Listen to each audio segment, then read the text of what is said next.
Semangat pagi dan salam SFD. Hari ini kita lanjutkan pembelajaran kita mengenai kedatangan bangsa Spanyol, bangsa Inggris, dan bangsa Belanda. Kita masuk kedatangan bangsa Spanyol di Indonesia.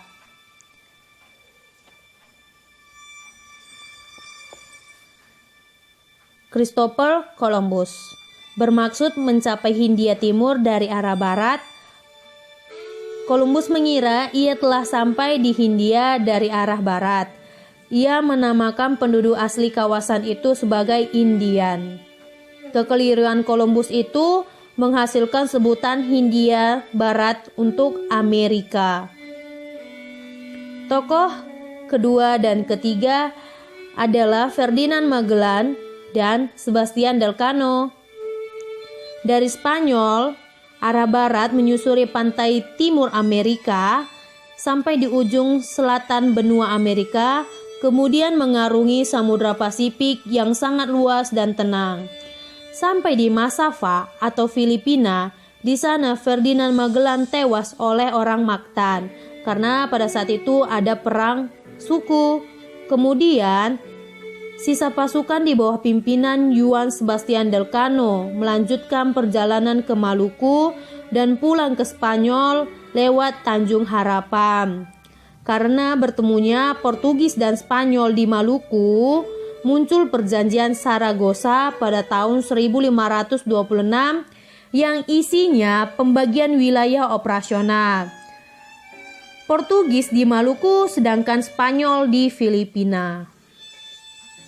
Ini adalah peta jalur pelayaran penjelajah Spanyol.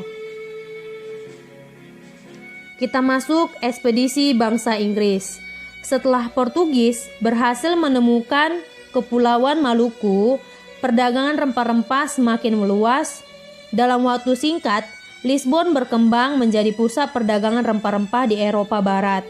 Inggris pun mengambil keuntungan besar dalam perdagangan rempah-rempah karena Inggris mendapatkan rempah-rempah secara bebas dan murah di Lisabon. Inggris pun menjual rempah-rempah di daerah Eropa Barat hingga Eropa Utara. Tetapi akibat Inggris terlibat konflik dengan Portugis sebagai bagian dari perang 80 tahun, maka Inggris mulai mengalami kesulitan mendapatkan rempah-rempah. Karena itu, Inggris berusaha mencari sendiri negeri penghasil rempah-rempah. Pada saat perang terjadi, banyak anggota masyarakat yang tidak terlibat dalam perang justru mengadakan pelayaran dan penjelajahan untuk menemukan tempat penghasil rempah-rempah. Pada tahun 1600, Inggris masuk ke India dan memperkuat kedudukannya di India. Pada tanggal 31 Desember 1600, Inggris pun membentuk kongsi dagang yang diberi nama East India Company atau AEC. Dan kita masuk kedatangan bangsa Belanda di Jayakarta. Latar belakangnya yaitu pertama, perang selama 80 tahun antara Belanda dengan Spanyol. Oleh Spanyol, para pedagang Belanda tidak diizinkan membeli rempah-rempah yang berpusat di Lisabon. Yang kedua, adanya petunjuk jalan ke Indonesia dari Jan Huygens van Licoten. Ia adalah mantan pelaut Belanda yang bekerja pada Portugis dan pernah sampai ke Indonesia. Tokoh utama yaitu Cornelius de Houtman memimpin ekspedisi ke Indonesia pada tahun 1595. Ia mengarungi ujung selat Afrika, selanjutnya terus menuju ke arah timur melewati Samudra Hindia. Pada tahun 1596, tiba di pelabuhan Banten melalui Selat Sunda dengan membawa 4 kapal bernama Amsterdam, Hollandia, Mauritius, dan Dufken. Awalnya disambut masyarakat Banten, namun ia bertindak kasar kepada masyarakat Banten dan Cornelius de Houtman diusir dari Banten. Dan tokoh kedua yaitu Jacob Cornelis van Eyck. Belanda datang lagi ke Indonesia, tepatnya di Banten pada tahun 1598 dan diterima baik oleh masyarakat Banten. Karena masyarakat Banten merasa dirugikan oleh bangsa Portugis. Pada tahun 1602,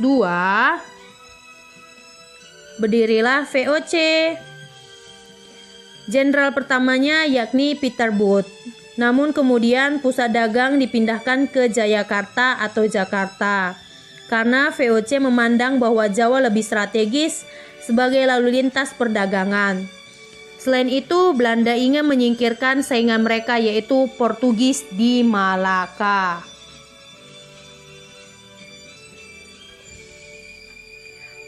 Pangeran Jayawikarta atau penguasa bagian wilayah Banten memberi izin kepada VOC untuk mendirikan kantor dagang di Jayakarta. Selain memberikan izin kepada VOC, Pangeran juga memberi izin kepada AEC. Nah, kebijakan ini membuat Belanda merasa tidak menyukai Pangeran Jayakarta. Dan Jenderal VOC Jan Pieters Joen Koen, Gubernur Jenderal VOC keempat dan kelima, membujuk penguasa kerajaan Banten untuk memecat Pangeran Jayawikarta, sekaligus memohon agar izin kantor dagang AEC dicabut. Dan pada tanggal 31 Mei 1619, keinginan VOC dikabulkan Raja Banten. Momentum inilah yang kemudian menjadi mata rantai kekuasaan VOC dan Belanda pada masa berikutnya. VOC menikmati keluasan dan kelonggaran yang diberikan penguasa Banten. Jayakarta oleh VOC diubah namanya menjadi Batavia.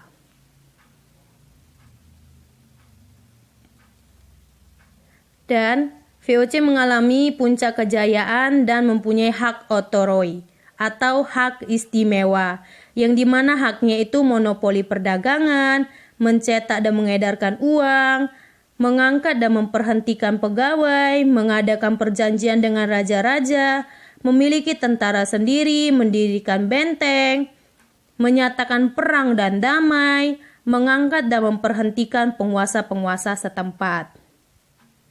Nah, sampai saat ini pembelajaran kita sudah selesai dan selanjutnya bakalan kita pelajari kondisi masyarakat Indonesia pada masa penjajahan. Jadi dibaca bukunya ya anak-anak. Oke, mohon maaf kalau ada salah kata. Selamat pagi dan selamat mengerjakan.